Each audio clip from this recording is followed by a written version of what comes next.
医学図書館には学会発表用のポスターなどを印刷できる大判プリンターがあります。この動画では大判プリンターの利用申し込みの方法について解説します。大判プリンターの利用には条件が2つあります。1つ目は所属に関する条件です。大判プリンターを利用できるのは東京大学の医学部医学系研究科や附属病院などに所属している方のみです。2つ目は予算に関する条件です。大判プリンターは公費でのみ利用できます。なお、科研費は利用できませんのでご注意ください。次に申し込み方法について説明します。大判プリンターの利用には事前の予約が必要です。予約完了までの流れは次の通りです。まず、ウェブページから申し込みをしていただきます。次に、職員が申し込み内容を確認しますので、しばらくお待ちください。申し込み内容に問題がなければ、受付確定のメールが届きます。以上で予約完了です。予約は専用のウェブページから申し込めます。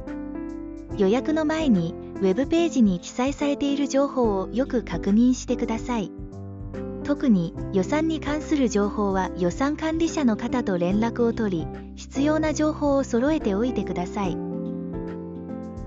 予約フォームは専用ページの中にあります。フォームを開き、必要事項を入力していってください。申し込みが完了すると、入力したアドレス宛てに自動返信メールが届きます。申し込み内容に間違いがないか確認してください。30分経っても自動返信メールが届かない場合は、医学図書館のお問い合わせフォームからその旨をご連絡ください。お問い合わせフォームへのリンクは、この動画の概要欄にあります。その後、職員が申し込み内容を確認します。申請内容について確認が必要な場合は、メールでご連絡します。職員による確認の後、予約内容に問題がなければ、予約確定のメールが届きます。図書館の利用登録がまだ済んでいない方には、このメッセージが記されているので、案内に従って利用登録をしてください。なお、利用希望日の前日の夕方になっても当館からの連絡がない場合は、お問い合わせフォームからご連絡ください。最後に、申し込み方法についてまとめます。